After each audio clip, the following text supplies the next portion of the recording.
In this episode, we'll dive into the differences between a generalist and specialist in the 3D industry. Oh, but what's this? This is a thing I'm working on, but even though there's still plenty to go through, let's start here. So here are the skill sets. Here are the different generalizations of skills within 3D. So let's talk about a generalist. Essentially, a generalist, of course, is a jack of all trades, if you will. Basically, somebody who knows more than just a single type of skill set, whether it is an analogous skill from modeling to texturing, or something more widespread from modeling all the way to animation, rendering, as well as video editing. Typically, they will wear multiple hats in the job and are considered very versatile in the workplace. For some, maybe it means setting up an entire character from modeling all the way to being ready to be animated. So they go through the modeling, the UV, some materials perhaps, and even rigging steps. Other times it may be actually setting up an entire scene, cameras, characters, layout, maybe some minor animation. But it could also mean being assigned a general task for, say, architectural rendering, where they need to actually build up a AutoCAD blueprint into something presentable and go ahead and finish up the lighting and rendering. So let's take a look at the pros and cons of a generalist. To start off, pro being that you get to learn all aspects of the pipeline. This leads to a very strong understanding as well as being able to build up your vocabulary while working with multiple teams in different departments. This also means that you're very self-sufficient when it comes to troubleshooting issues that may occur while you're working on a project. All of this together makes it so that somebody who is a generalist generally will actually make really good leadership material and managerial positions much sooner, because now they have the experience of working with multiple teams, interacting between the leadership roles, as well as being able to actually do the work themselves and be a resource for consultation. However, looking at the cons for being a generalist, you're usually kind of spread pretty thin, so it's a little harder to develop one particular skill set to an expert level. It is still, of course, possible, but it requires more time because your cognitive load is very much overwhelmed constantly. And speaking of which, the next con really is that your responsibility scope can get away from you very easily. And strangely enough, when it comes to generalist, even though you have a lot of responsibility, the pay tends to be less than that of a specialist. It's very disproportionate to the responsibility scope, of course, but it tends to be the case in this industry. And thusly so, there are actually less job listings online as well, so it may be a little hard to find a position. The kinds of positions you will be finding may not be in feature film or games, but instead maybe more for commercial houses, graphic design or architectural rendering, sometimes even the medical field. So now let's look at specialists. Got a little bite of my coffee.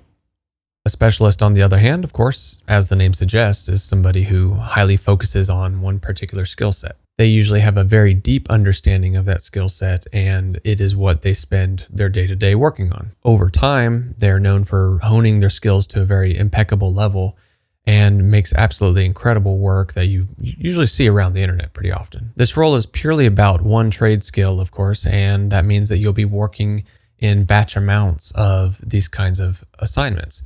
So you may be creating all the foliage for a set. You may be working on all the walls and decor of an interior. You may be making several vehicles or weapons or crates and barrels. Those who get into character design will, of course, be making lots of characters. Typically, schools kind of set their curriculum around this idea of a specialist. So you'll see more schools have somebody graduate with a specialty in their demo reel. You'll see so-and-so's name as a rigging artist or so-and-so's name as a lighting artist. They do this, of course, because studios more often than not are trying to fill a very specific position as that one department. So looking at the pros, of course, you get really, really good at a particular skill. This, of course, means that comparatively, your responsibility scope is much tighter and you don't have to worry about so many aspects of production. You worry about your job and your job only. While a generalist can definitely show off that they made an entire project on their own, you will usually see a specialist art being featured on some blog post or ArtStation or something of that sort. These kinds of things can lead to a lot of different opportunities, and it's usually a specialist who you'll see get to experience those kinds of like extra opportunities. A generalist may be able to create a full production or game or what have you, and those can be great. But comparatively between the two, more often than not, you'll see a specialist being highlighted. And the specialist gets paid more. It's as simple as that. Usually the companies who are hiring specialists are more feature or TV or games instead of being more of the startup small house kind of work. You'll also find that specialists have way more job postings in the fields that are popular or in need in your respective country, which leads to the cons that it can actually be much harder to find a job for a specialist if the specialty that they have is not one that is in need in the region. Example being that sometimes in the States, it will be hard to find animators and modeler positions because some companies will be outsourcing that, which then kind of leads itself to this other con, which is that it can be pretty hard to pivot from one skill set to a different one. If you've been working as a animator for 10 years and you decide, hey, I want to start rendering, then that can be a little bit of a pivot and sometimes hard to be able to learn it and do your work at the same time. You have to spend extra time, of course, outside of work to build that skill set. But I'll talk about tactics on how to do that efficiently in a later video. So then the question is, which do you choose? Choosing between the two can be particularly tricky because it really comes down to your personal ambition, your personal needs.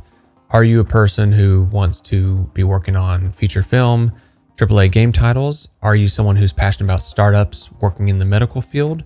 Are you a graphic designer who's doing web-based content? There's a lot of different avenues, a lot of different options. So choosing if you want to be a specialist or generalist, there's no right or wrong, of course. It's just a matter of what your ambitions are, what your goals are. So obviously, when it comes to being a specialist, you choose your department or your field and you just work at that, right? Lots of YouTube videos, lots of practice, make a lot of content of that one type of thing. But how do you get started as a generalist? Where's the best place to put your time? Well, here's a starter pack that I could recommend. So initially, pick up something like Blender, Cinema 4D, or really any integrated 3D tools on the web, or graphic applications like Adobe products. And like games, focus on modeling, UVs and materials, lighting and rendering with Photoshop or After Effects touch-ups at the end. And make sure you pick up different software to learn. You may be jumping from Maya to Houdini, from Houdini to Blender, maybe even into SketchUp or AutoCAD-based software. Hold on, let me pull this thing up again. So looking at starter packages for the specialist, you can see here we have multiple specialists listed here, and each one has about 2 to 4 software industry standards, as well as a skill set that particular 3D role is fundamentally based on. For example, lighting is photography. You will become a way better lighter if you pick up a camera, learn how to take photos in manual mode, get a set of lights, or at least work with natural lights, and just really understand how the balance and framing of cameras work in conjunction with lights. It will enhance you as a lighter significantly. Understanding these fundamentals will accelerate your digital skill like no other. But of course, this isn't a one-size-fits-all, but it may help you if you aren't sure where to begin with. And of course, there's tons of software to choose from. The ones listed here aren't necessarily the easiest to access. Free options like Blender might be, but even though Blender is making a full comeback, you'll still want to know Maya if you want to work at places like Disney or Nickelodeon.